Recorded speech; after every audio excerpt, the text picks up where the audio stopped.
Good afternoon, the distinguished guests, my worthy panelists on the dais.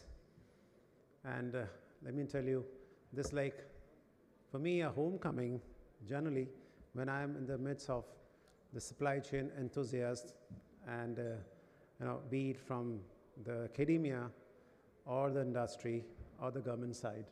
And all of these three, the triad is working together to, ensure that dynamism and the smartness in the supply chains, be it in the domestic level or the global supply chains as such. And then, I was really pleasantly surprised and to understand that this worthy activity and a very valuable activity regarding education and training in the supply chains is being done or engaged in by the Blue Ocean Corporation. I really extend a big compliment for this noble work being done by Blue Ocean Corporation. And I also thank ASCM for organizing this conversation and bringing all these enthusiasts, the great ideologues of the sector, together for this knowledge session. And fortunately, I am part of it. Thank you very much once again. But let me start with a complaint. Once I've given the compliment, I have a right to raise a complaint as well. For the ASCM and Blue Ocean Corporation, I was not really confirmed that the champion like Mr. Ganguly is also going to be part of this. And he is been associating with this mission or the movement in the global supply chain. I think it's a big value add to the sector. And to have such champions being on board on the mission supply chain or for the mission supply chain, I think it adds a lot of value, and it adds a lot of, the so-called desired resilience, which is attributed to so many factors in the supply chains. And we also understand, supply chain is a very, very unpredictable sector, and it exhibits that VUCA behavior, be it, about its volatility, uncertainty, complexity, and again, at the end of it, is always ambiguous. Now, to add a resilience to this uncertain situation is a big, big challenge, and presence of such leaders, I think, makes a huge difference. And especially in taking forward the knowledge component of the supply chain, which is not very common, let me tell you. You might be having a lot of knowledge in theoretical constructs around the supply chain at the enterprise level, but when you look at the sectoral supply chains or the domestic or economies, inter-economy supply chain that of India, or the global supply chain, I don't think there's a proper curriculum or a course design anywhere in the world. At least I have not come across today. But such knowledge sessions and experience sharing and then these conversations are really adding, or at least causing that churning, which is leading to emergence of certain theoretical constructs, certain principles, exchange of best practices, which is again helping, bringing about the desired resilience in the global supply chains. Right? If I look at the global supply chains, I'm just sharing with you, since it's a knowledge session and not a transactional session. The global supply chains, from my perspective, are contingent on 6 factors. One is, of course, the production. How do you produce, be it in the manufacturing or the agriculture, or even in the service sector? How do you produce? What quality do you produce? Is, in a manner, determines your resilience. Then second factor is, of course, the logistics, be it infrastructure or the service related to the logistics. How good the economy has the logistics, the enterprise has the logistics for supply chains, or the global supply, at the global level, how good the logistics ecosystem is also hugely determining the supply chain and the outcome of it. And then you have the policy. Policy about the trade policy, the manufacturing policy of the country, or many countries together when you are having a dependence on at the global level, right, or on other countries, right? And then you have very big 2 factors which are becoming even bigger today. One is a geoeconomics and another is a geopolitics, right? And more so Earlier, the economics was around geoeconomics, and that was largely being determined by the geo-economic events and the policies, be it at the multilateral or the bilateral or the national levels. But today, more so, it's being determined by geopolitics. So it's not like politics enter into geoeconomics. In fact, the entire geoeconomics is politicized. So we are supposed to be also understanding, as in the global supply chain sector, whosoever is the experts or considers themselves to be expert has to be knowing also or having the understanding also of the geopolitics, right? And that's what today is the major factor, either disrupting or ensuring resilience in the global supply chain. Today we are facing definitely the biggest challenge of the so-called the tariff war, without naming any particular country or the policy of the country, but definitely today we are having a huge challenge. And that this situation is also establishing one more factor, that market is also an important component of the supply chains on which its resilience depends. I would just cite one example in one of the global forum when we were having a conversation, and when I said that it's the trade policy and the market access which also determines the resilience of the supply chain. I mean, it was a year ago, right? And one of the delegates from China, they just asked me a question after my address was over. He said, how do you think the market or disruption of the market will determine the resilience of the supply chain? I think if he is seeing the situation today in the global level, the global stage, he would have got that answer. That market access is also determining the supply chain and its disruption. Today, most of the supply chains, especially the global supply chains in any country, is facing that threat of disruption because of the market access being hugely modified or disturbed or maybe disrupted, right?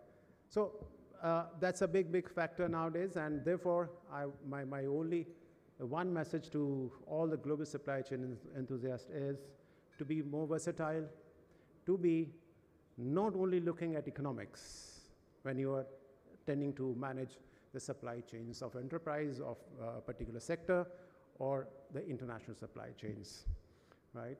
And of course, to introduce that smartness in the supply chain or smartness in the supply chain, or to make the supply chains very smart, I think adoption of technology, digitalization of technology is very important. As one of the panelists in the earlier panel was referring to BISEC-N, which has around 1,400 data layers of geospatial data on a single platform called PM Gati Shakti National Master Plan, is actually a big use and the best use which we can make of the data and the digital technology, right, for planning of logistics infrastructure or transport infrastructure, and even the production center, the economic centers. Now, in the government, and as, not only the central government, but also the state governments in India, this PM Gati Shakti National Master Plan is playing a huge role. And every big or small infrastructure today is being planned on this platform, right, using the geospatial data and other related data, which we call as attribute data of most of the assets in the country, which have been mapped and captured on this platform, is helping us making a lot of decisions about the planning of infrastructure. And besides this, there's a huge amount of digitalization which is happening in the domestic sector. ULIP, most of the guys out here in the room might have heard about. It's again, you can say this is a public digital infrastructure for the logistics sector in India, which is having more than 45 systems in the logistics sector, both in the government sector or in the private sector. All these digital platforms are integrated through APIs with this ULIP. So you have a data gateway of the logistics sector in form of ULIP, and a data gateway of PM Gati Shakti National Master Plan for development of infrastructure, right? So everywhere there's a digitalization happening, and you all know we have other major public digital infrastructure which are playing a very catalytic role in ensuring that resilience in the global supply chains. In addition to the domestic level, in the last G20, which was presided by India, we have also been successful in drawing out the broader constitution for digitalization of international trade. And we could reach a consensus on the high-level principles for digitalization of trade, and which has been unanimously adopted by all the G20 countries. And this can facilitate digitalization of the trade, just not within the boundaries, which we see most of the countries have reached up to 95 level of digitalization, but that is again confined to the national boundaries. However, when it comes to the international trade and the transactions, they are still not digitalized to that extent. Not more than 15 to 20% are digitalized, right? So for this, a lot of legislative constraints were being realized for adoption of the digitalization for international trade. The same have been overcome through that resolution of G20 regarding high-level principles for digitalization of trade. I think you guys can just look for it. You may have solution to some of your problems in that, and the entire supply chain sector can be benefited. I'm just not meaning the national supply chain, but also global supply chain sector can be benefited out of this. And these are just some of the digitalization initiatives of Government of India. Government of India has been checking all the boxes. I said 6 factors, 6 aspects of global supply chains. All of them have been worked around by the government, both at the central and the state level. And therefore, this is a good time to work around and for ensuring resilience of supply chains, be it at the domestic level or international level. I wish with this mission in action, a full action, and the academia and the industry also joining the government, I see a bright future and a very resilient supply chains of India. And let me assure you, we are standing firm. We are not shaken by the challenges around which we are seeing, and we are bound to grow and bound to attain the status of Viksit Bharat by 2047.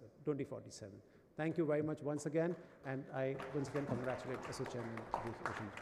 Thank you.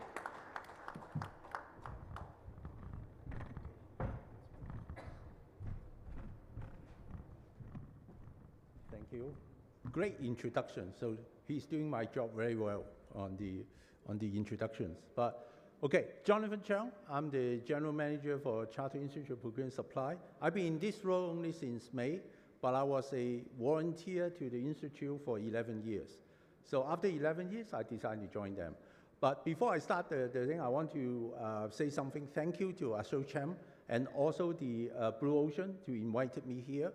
And just for your information, Blue Ocean is our global strategic partner from education, from training. And I'm starting the new chapter in India. That is why I'm continuing this. I look forward to work with the Blue Ocean's cooperation to continue the success. We've been very successful in UAE, Saudi, and the rest of the world. Thank you. So coming back to this exciting topic. This topic is in everybody's mind. The role of emerging technology is that 3 parts very important: people, process, and technology. You can spend millions of dollars on a technology that you don't have a process. You have a right process. You can get all the big 5 to come and help you to design all the process, but you don't have the people. So that's why today I'm very excited about this panel, excited about what Dr. said just now about the commitment from the government side. And I would like to start the panel now. So what I would like to do is to do the panel differently. I like the expert to share their expertise. So let's start with introductions and also quickly talk about what is the best practice that you believe our delegate here should follow. Thank you so much, and welcome to India, Jonathan. Let me start with some humor. Surendraji, my father-in-law's name is Surendra, And there I'm forced to say that he's a good speaker, but here you were genuinely a good speaker representing the country. So well done on that. What a lovely day to have this panel when yesterday itself India got those tariffs and the resilience of every country is getting tested. So great panel, great day to kind of be on this panel. So just to keep that humor and coming back to what I am. By background, I'm a serial entrepreneur. If anybody has read about me, I've sold my last 3 companies. I am a passer from Harvard Business School. And strangely, I had invested in a company, this OneBuy.ai, where 2 young people were working on it. And then I realized that the supply chain space has so much to do in this country. There's so much progress, there's so much manufacturing happening in this country. And then I did a little bit of my studies at Berkeley on data science. And then I realized that if the country has good data all across, as Mr. Surendra was also saying, there's so much that can be done. So on my background and quick introduction, I think the flow of data, like the way it has done in the digitization on the fintech side, where you have the UPIs of the world, which has changed your life. Just imagine this data flowing in from all our companies. Let me give you a small example. Let's say the Mobile Association of India. In every mobile, there are 1,000 components that come in. Each company is sourcing it from different distributors or manufacturers at different rates. Imagine all this data pool comes in together, and India can decrease their import bill by billions of dollars. All we need to do is bring that. It can be a government originated project, or it can be a company like OneBuy. So OneBuy brings in data of supply chain to their platform, optimizes it using advanced AI tools, and tells companies how they can reduce their supply chain bills. So that's quickly about me, and over to you, Douglas. Great. Well, I don't think I have to introduce myself again, but I'm Douglas Kent. I'm the Executive Vice President for the Association for Supply Chain Management. The topic here being about resiliency, I think I hit on a couple of those topics, certainly before. Again, an unprecedented time if we just take a look at the geopolitical combined with the climate challenges, the regulatory and compliance challenges, the rapid digital transformation needs, utilization of these technologies, et cetera. I think it really just challenges us to have a skilled and adaptable supply chain workforce. And just to hit on Visham's point here just for a moment is that does mean and it requires us to be quite data driven. I mean, it's almost laughable when we hear this concept of people saying, oh, you know, we must use big data when we haven't even figured out how to use small data yet. And I find it, you know, as we work across multiple global organizations that there's one commonality, and that is the fact that they're data rich but quite information poor. So as we really try to skill up the workforce, I think it becomes very important to take one step back and say, what question are we trying to answer? What problem are we trying to solve? And not all data is worthy to help us in that situation. So in order to build resiliency, we really have to understand the value of the data, how it contributes to the questions that we're trying to answer, how it contributes to the decisions that we're trying to make. And I think as we look at the upskilling of the workforce, it's really bringing that level of intelligence that I think is going to make a true difference. Thank you, Douglas. Ravi, maybe you. Hello everyone, good afternoon.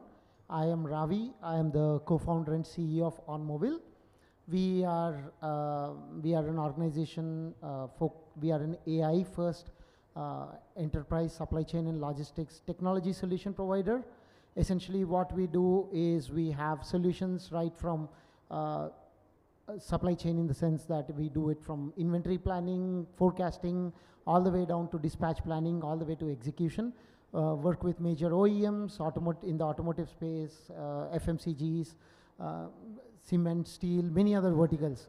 I think because we are talking about supply chain resilience here, I'll just quote a couple of anecdotes or recent experiences we've had, which are precisely bang on in terms of how they are impacting the current geopolitical scenario. I think one of our solutions that we have deployed is an inventory optimization solution, for example, right? I mean, it's an FMCG customer who uses it to find out how to optimize the inventory across various warehouses.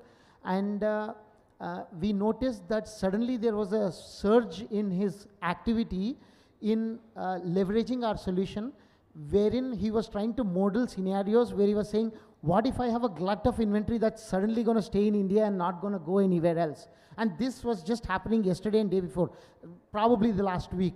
And what we were trying to do is, our solution tries to recommend the most optimal safety stock levels at various warehouses, how do you want to arrange at various places and things like that. And he was trying to model, you know, what if I don't export it, and what if I keep it locally? What's the impact of all my all the material or the inventory that's gonna stay up, and how much should I ship it down, and how much should I hold on to it? How much should I hold on, and how should I push back on the production, additional production in the short term? And this essentially, I believe, is a real-time impact of geopolitical decisions. Call it what you may. But the point is figuring out, leveraging technology and transitioning it to actionable items, actionable decisions that they could make to understand the impact of supply chains, to quickly recalibrate themselves. This is the major FMCG company trying to recalibrate inventory across all their warehouses based on what's going to come up. So that's something that we have recently experienced. One of the things that's probably directly related to how they are trying to manage their supply chain resilience. On a different note, there are a bunch of automotive customers that we have who leverage our AI-driven logistics risk management or resilience solutions to automatically redirect. One of the things that happens in real life is the weather-based implications that we are noticing even now. I mean, there is geopolitical side, but there are extreme weather conditions that are impacting logistics on a day-to-day basis. So one of the things they like to do is understand what's going to happen in my dispatch route going from source to destination, and how should I reroute my consignments proactively rather than reactively, to optimize and make sure that I am doing my just-in-time deliveries that I have always committed to my customers. And like Dr. Surendra talked about, Enmovil is one of the ULIP partners that actually leverages data from the ULIP platform and looks at the potential alternate sources from which you can you can use to dispatch your material, and alternate viable truckable routes that you can pick to actually dispatch your material to the same destinations. These are some of the things that we as a technology company are enabling our customers to make sure that from a supply chain perspective and logistics perspective, they are preparing themselves to be ready from a supply chain resilience perspective. Just a couple of examples that I thought would be more useful than probably at a micro level than quoting at a macro level. Thank you, and thank you for having me here. Okay. Welcome to the panel. Please. Just want to add to it what Mr. Ravi said, and maybe a challenge to the technocrats out here, including Visham. You know, when we used to study geography in our childhood, right, in the school days, there used to be one question which was generally a guest question also. Why weather is called naughty? Why weather is called naughty? And there was one sentence answer. Weather has 14 elements, and most of the time are unpredictable. Therefore, weather acts naughty. Same applies to supply chains, right?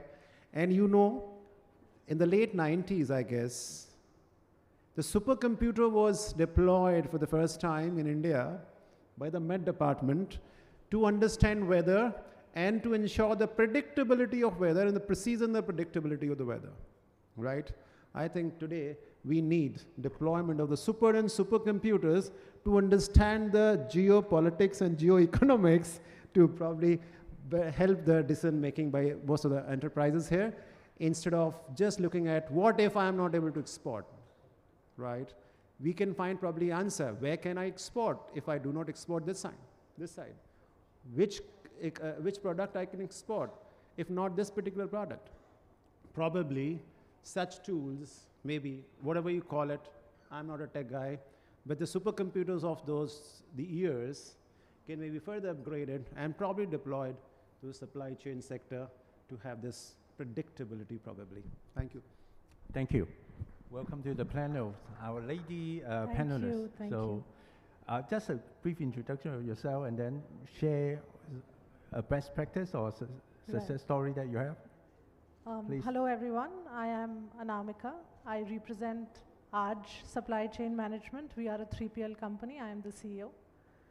And since I am from a 3PL company, I will share my understanding of what resilience through technology in supply chain means.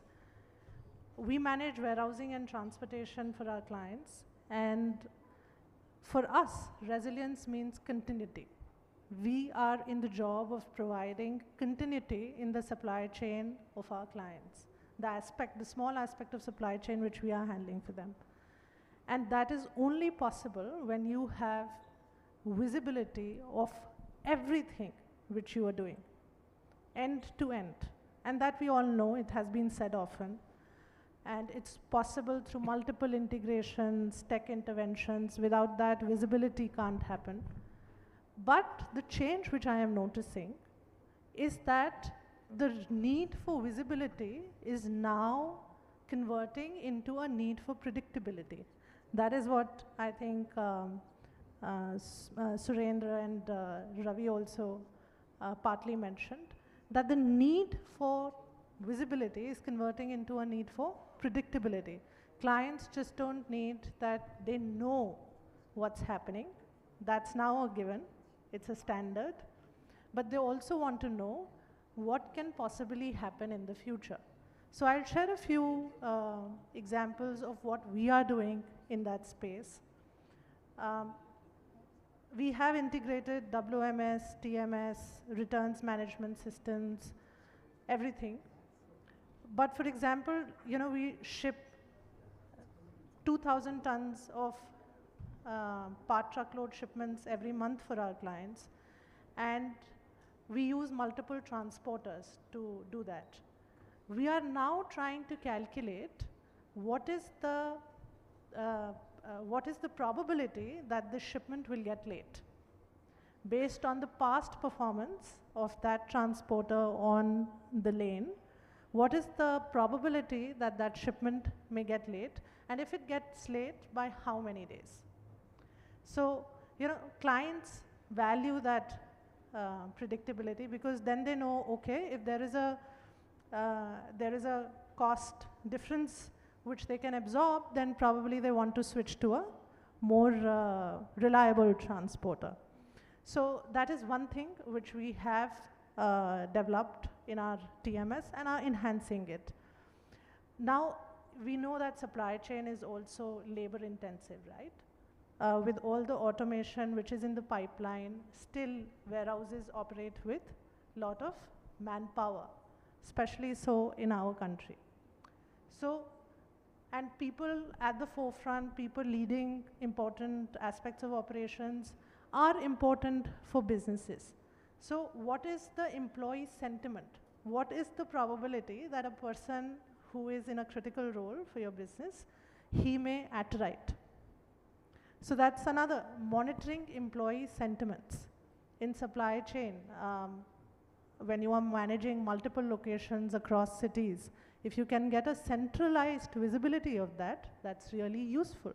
Because if there is something which is culturally not aligned at a particular location, or something going haywire at certain locations, you can probably intervene at the right time and prevent a problem from happening. So I think the change which we are seeing, and the change which is useful for building more resilient supply chains, is the transformation from increased visibility to increased predictability, and how can we as supply chain service providers enable that for our clients. So that's my take on that. Thank you. Thank you very much. Very nice. So every panel that I moderate, every conference I go to, we procurement and supply chain professional always get asked by the CFO to say, how do you balance cost efficiency with resilience when you deploy a new approach, new tech? So maybe I start with you. Thanks for asking. That's exactly our business. So I'll just rewind a little on the panel discussion. So I don't know how many of you know that Google Maps was not invented by Google. So Google Maps was a company that Google bought. And then an Indian called Prasad Ram went into that business and found out what are the various variables in the world that will define how you'll go from a place A to place B. So I called Prasad Ram when I was doing one buy. I called him from Los Altos, US, and said, hey, why don't you fly down and tell me how we can do this for the global supply chain? And he said, you have to do it exactly like Google Maps. Understand, like Anamika was saying, understand all the variables that a manufacturer has, whether it's the freight, whether it's the time, whether it's the quantity, whether it's the country of origin, or it's an authorized distributor. So me and my partner, we reached about 400 such variables. Pricing came as one of the top ones for India at least. And that's what we are building. So what we are trying to do, while it's very easy, frankly, for one buy, you can come to us, say my cost of my overall sourcing right now is, let's say, $100 million. I want to decrease by 10%. With data, that is so easy. Till LLM models did not exist, you needed 100 people to do it. Now we can do it with 8 people. So cost optimization using data is something we do, very easy to do. But it's not only about that. It's about the resilience and the risk around it. So the parameters around it is what we are solving for next. While we can reduce your cost and optimize your cost, as Jonathan was saying, from 100 million to 95, it should be absolutely foolproof. So that's what we are trying to build in. And as we all been talking about, all we need is more data. Your companies joining in platforms like ours brings in more data. We know who's doing it well, where was the risk parameter higher, and accordingly, for example, today, if you have to change a supply chain from a country who's not geopolitically aligned to us, how many companies over here have an option? That's where we have to have data available to startups like ours and do the optimization both on cost as well as on the resilience and the risk. So we are ready with that. Any company or any consulting, just training ourselves, most welcome to talk to us on how do we do that. Yeah. Douglas, do you want to add your? Well, first of all, don't talk to your CFO. That's the first thing. No, in reality, it is again, one of those interesting conundrums, because the reality of it is most CFOs don't understand cost avoidance, and that's a critical element when we're talking about mitigating risk, is to spend money to avoid. So in the supply chain world, we have what's called VAR, or value at risk, and I think, Anamika, you said something very similar to that, which is, we have to take a look at what's the predictability of a risk event occurring versus the impact of that event. And when we look at mitigation, then what you're looking at, of course, is that trade-off, is to say, what can I afford to mitigate based upon that factor? It allows us to quantify risk. But the reality is there's one component that's missing. We talk about the trade-offs. You also have to be looking at, particularly as it relates to transport, transport and logistics, et cetera, is the trade-off on sustainability. So unfortunately, when we come to having conversations that are oriented on that cost, we forget about our moralistic obligation to sustainability, which I think is paramount. But how does technology fit into that overall equation? I'll give you one very, very quick example. We were preparing for a conversation with the Department of Commerce, and we were talking about how do you analyze the big data and all the factors all the variables that need to get considered, and how do you put agentic AI together such that it can say, okay, this risk event is going to happen, and therefore I might need to change the modal of my transport, and I need to consider cost and resiliency and sustainability factors, et cetera. And what I saw for the very first time is they took those variables in and said, this is the probability that I'm going to have to make a change to my transportation lane. And we had the company that needed that change to be made, so the buyer of the transportation had an agent who was negotiating with the agent of the transportation provider. So quickly, the variables were illuminated, the need for making a change was highlighted, and then you had two agents negotiating for each other and no human was involved. Okay. Okay. Thank you. Okay, Ravi. Yeah, I could not agree more with Douglas. If you are looking at cost versus resilience management, don't talk to the CFO, don't talk to that whole damn finance team. Sorry, so it gets messed up. So I'll answer it best with another incident more than anything else. This was more about a pre-COVID time when we were selling the concept of ETA prediction and understanding the risk of delivering a particular material on time to a major OEM. Understanding the risk and how do you handle it proactively upfront. Trust me, it was not something we could sell because the probability of such a risk was just downplayed. It was an intangible parameter when you were going to do a ROI analysis. It's not a tangible parameter. It was always about the cost of the application or the tool that was going to be deployed until COVID hit. The day COVID hit, everyone changed. Lots of people changed rather. The thought process of how people were looking at the whole thing completely changed. And right after COVID, within a month during the pandemic, the peak of the pandemic is exactly when we logged that major customer. And that's when people understood the concept of handling resilience, working for resilience, and how do you protect yourself from unexpected risks. And that started changing the mindset. So there was, in every equation, there was a parameter that talked about the intangible, that is the resilient, what if scenario. What weightage do you give to the what if scenario was the hard part. It was, the weightage was 0 earlier, it started becoming non-zero, and it had a substantial value going forward in terms of handling that potential risk. That could be once a year, once in a blue moon, once in a lifetime thing, but that became a real parameter going forward. And that's what I believe has changed the world going forward. I mean, since then people have been more adaptive and welcoming towards handling the risk, understanding the risk parameter and handling taking in a solution that can handle this going forward. Thank you. You want to add any comment? So in my experience, I've seen that, companies are not ready to pay for one feature which you develop. For example, I go and tell them, say I've developed how I can predict what is the probability of not delivering on time. Would you be willing to pay extra to have that feature in place? I know the answer is going to be no. So they don't pay for a single feature or a capability which you develop. It is actually the entire ecosystem. When they can trust you that this is a partner I can work with who can ensure that my supply chain is not going to get disrupted when there is a challenge, or who have a bouquet of these systems and processes which can help me in ensuring the continuity of my supply chain, that is when they value you more than your competitors or are ready to pay a premium for your service. So I think companies are willing to understand that because they know the importance of supply chain for their business, and increasingly so after COVID and the recent changes. But yes, I also agree that they are not going to, you develop something today and you start charging premium just for that. I don't think they are willing to pay for that. Okay, thanks. I got the time ticking.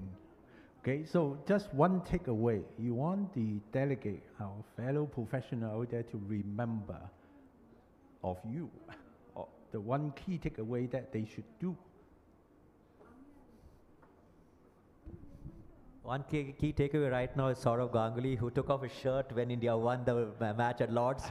So my key takeaway is that India is destined to do big. The technology, the AI talent, the talent over here will soon see India being the manufacturing hub of the world. So that's what I can say. And we will be, companies like us will ensure they optimize to the maximum. Thank you. Douglas?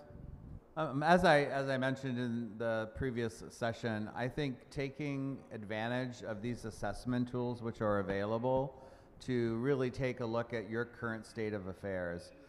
Too often, I think, and we're making the same point, too often I think we run to technology without understanding the value of that technology and how it could be integrated into the decision-making process. And then we question ourselves, going back to the CFO, is what's the ROI? So make sure that you're making your investments smart. Be honest with yourself, take these assessments, understand your maturity levels, your talent, skills, and gap shortages, your sustainability weaknesses, and then effectively make your spend count. Thank you. Quickly, Ravi. Yeah, so the way I see things going forward, I see the new generation of agentic AIs bringing in much more than just technology into place. The way I see it, the way Enmovil has seen it, is the fact that this kind of technology is going to fundamentally change the way change management is looked upon. You know, that change management is one of the resistance factors. We have seen people from adopting technology and leveraging the best the technology can offer to handle your supply chain resilience. And going forward, it's not going to be, I don't believe it will be people trying to adopt technology, it will be technology trying to adopt to people. And that's going to bridge the gap and make everything so smooth. The best technology is the one that you will never ever see it happen. It will never be the one that you'll ever notice. So, and that's what will come up, and that will naturally bring in supply chain resilience into your entire process. Quickly. I think the sun is shining bright for the supply chain sector in India, and we as service providers, you know, it's upon us to really make the best use of this opportunity and really, work in that direction of providing resilient services through technology to make it better for our clients and make it better for our country. Okay, I would like to thank you, my fellow panelists. They make it, panelists make my life very easy. And I really thank you for their support, and thank you for the Blue Ocean and ASCM to organize this exciting event. Thank you.